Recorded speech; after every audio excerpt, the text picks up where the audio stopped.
the game of the day, the game that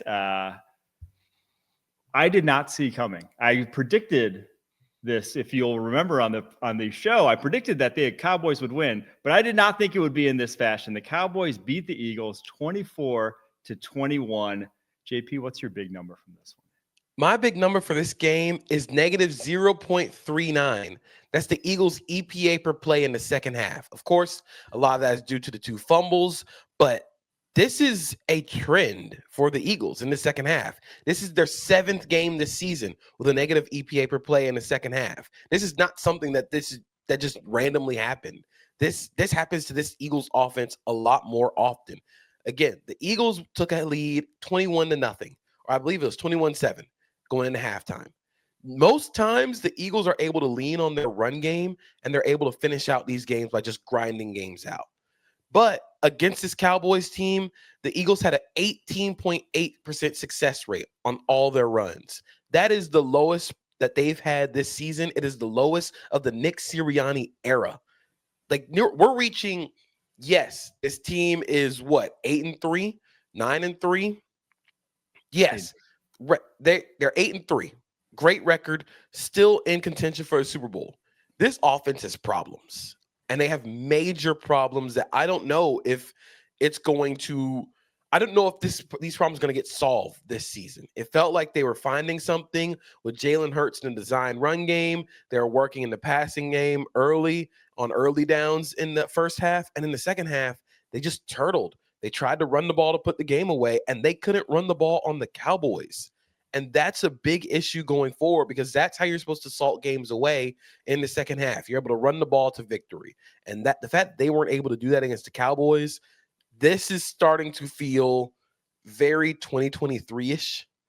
And again, even though they are 8-3, the offense's problems are critical. The A.J. Brown drama, to me, has been a mirage for what the actual problem is for this Philadelphia Eagles team. And I say actual problem, they're 8-3, right? They still can figure this out.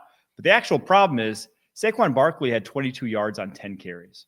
That's a stat line that did not exist for last year's football team.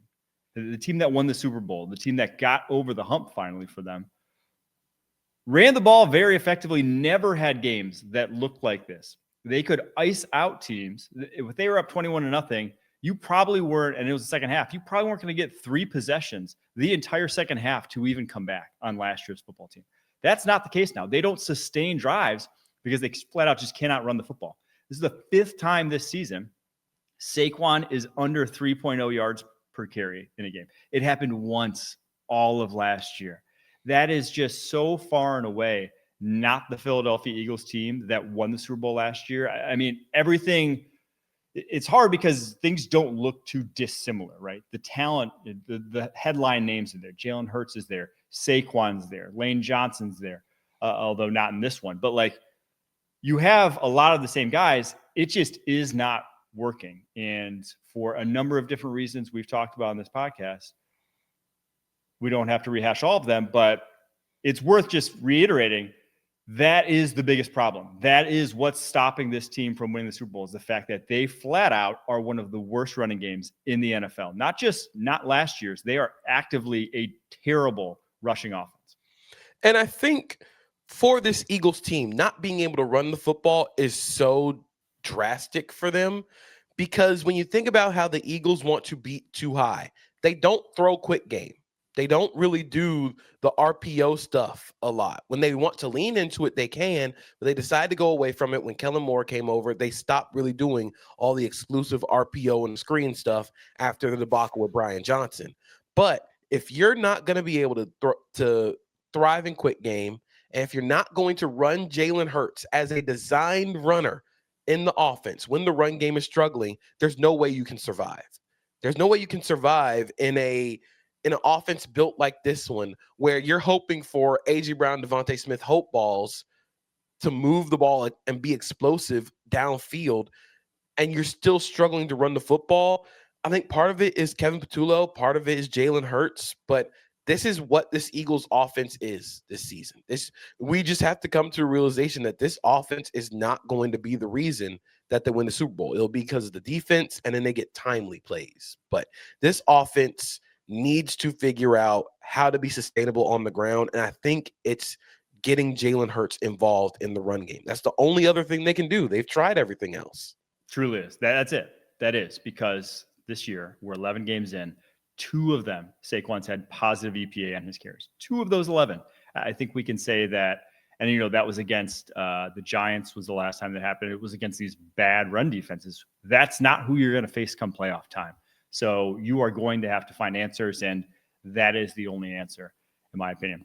Let's flip to the Cowboys for a second, because I don't think anyone in probably America is happier for the Cowboys win right now than CeeDee Lamb after another stinker against Philadelphia Eagles. In 2 games against the Eagles, he had 7 drops in 2 games. He had 4 the first time around and 3 in this one.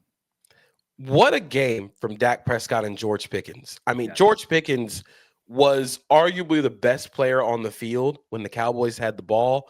The catch he had over Reed Blankenship and Cooper DeJean is one of the most incredible catches of the season. Like, he goes up and gets it over both of them. And then you just saw the full complement of what George Pickens can do and can be as he's grown into this fully well-rounded receiver. You have the touchdown to end the first half where he runs the whip route and completely dusts Adoree Jackson.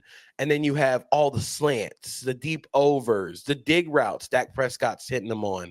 All those plays were not in George Pickens' repertoire as a Pittsburgh Steeler. And now that you're seeing him grow and you're seeing more of these routes added to his arsenal, you're seeing a very well-rounded guy, a very well-rounded player. And then Dak Prescott was amazing in this game. I think he did such a good job managing, mitigating the pressure. The big slant that sets up the Brandon Aubrey game-winning field goal. Nakobe Dean is blitzing up the middle, and it's an under-center drop-back pass. It's quick game, and Nakobe Dean is right there, and Dak is able to get the ball up over Nakobe Dean's hand and lob it right into George Pickens' hands. It was a great play. It's a very subtle play, but it's something that a lot of elite quarterbacks don't really do, and Dak Prescott's been playing at that level this season.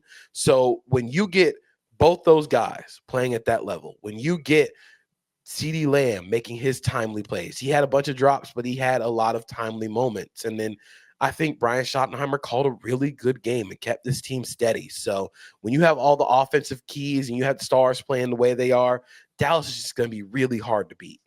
Yeah, Dak, that was a vet quarterback game because he did not start off strong. I mean, a younger quarterback could easily have gone in the tank and just succumbed to the pressure that is the Eagles defense.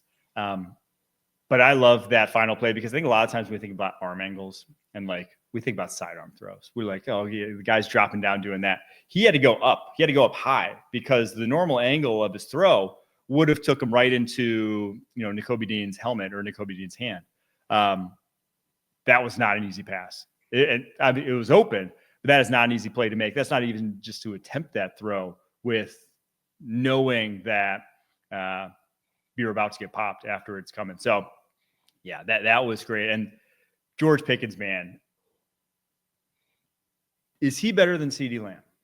Oh, I mean, it's hard to say no this season. Of course, when you look at a full body of work, I still think CeeDee is better. But this season, George Pickens has been the better receiver. And it's just been because every high leverage moment that they've needed to, they've gone to George Pickens.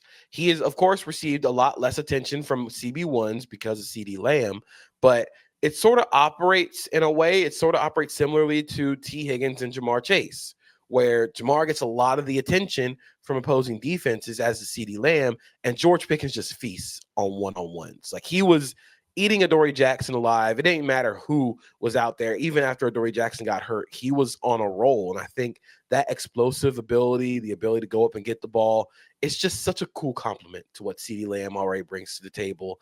I really hope that they're able to keep CeeDee and George Pickens together.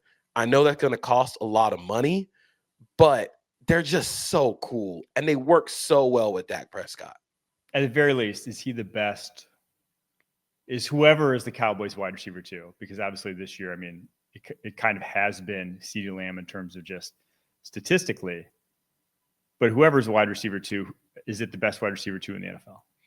I think it's between whoever is and Devontae Smith right now is the best wide receiver 2 in the NFL. Well, it also depends on what you call Puka and Devontae Adams, because Fair. whoever you want to call there is wide receiver 2s. Those are your top 3 wide receiver 2s.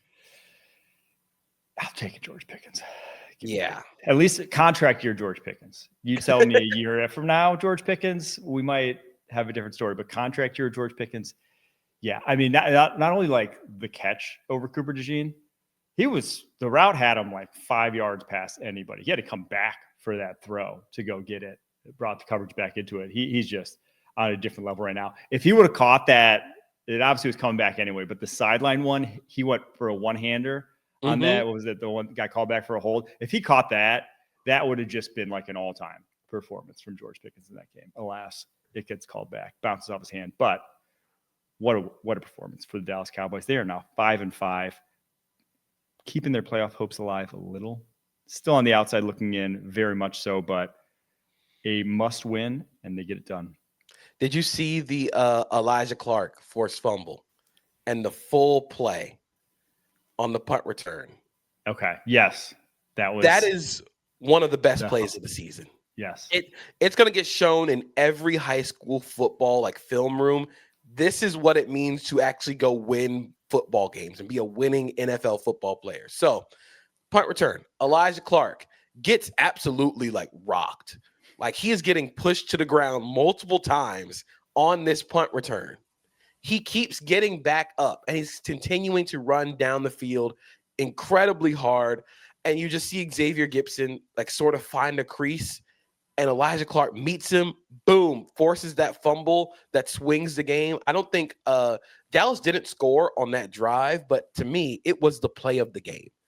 Just when you think about the effort, the hustle, special teams, like our colleague Ben DiNucci has said, like this is a third unit. This is a very important unit when it comes to winning football games. You need dudes on special teams who are a little crazy, who are guys that are just going to go and make plays. And Elijah Clark had what I think is probably the play of the year so far.